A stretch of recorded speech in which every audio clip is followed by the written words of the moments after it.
Let's talk about the urban heat island, or sometimes it's referred to as the urban heat island effect. Here is the observation that we make. If we were to compare an area that's going to be out there, maybe it's forested, maybe it's grassy green, maybe there's going to be, trees around,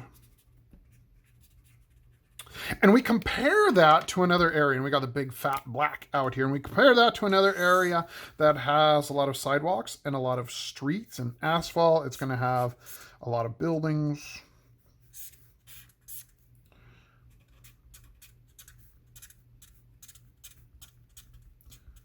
Not only that, but it's going to have a lot of cars, and I got my favorite color car here. Oh, that's orange. I guess we'll use this guy. And it's going to have a lot of cars driving through there. Oh, purple car. How about that? And this pen's dead. Okay, purple car is gone. Oh, maybe we'll finish it with a pink car. Anyway, so who cares about what color the car is? The point is that those cars are going to be driving around, and they are consuming things like energy. They're burning fossil fuels, and because of that, they're going to be causing increased temperatures. There's just a lot of people in this urbanized area as well. And you and I, we radiate heat energy, but then we do things like we run air conditioners, and those are going to be, and we run our computers and telephones, and all of those guys are going to be creating heat energy as well. He's really big. So why do we see higher temperatures here?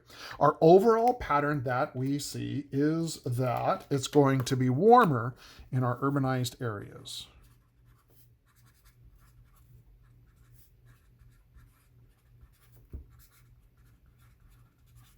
All right, so I live out here in Galt, and this is a rural area, and then we have our urbanized area. So what is it that makes it so warm there? Well, we listed off most of the characteristics that are going to cause our temperatures to get so high there.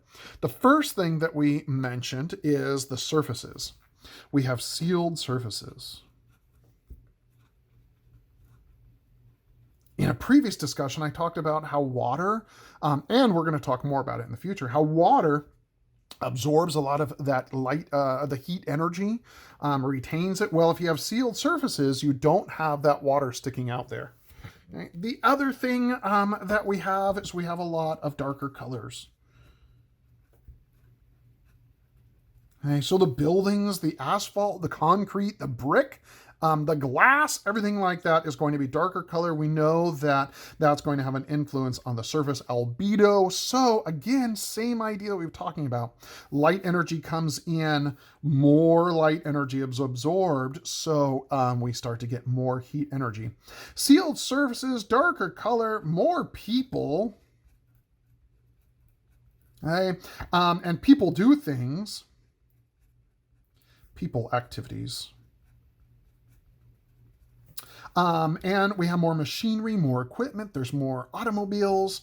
All of that stuff is going to be making it warmer here in our urbanized areas, although the pink car does look more like a bunny, but oh well, you get the idea.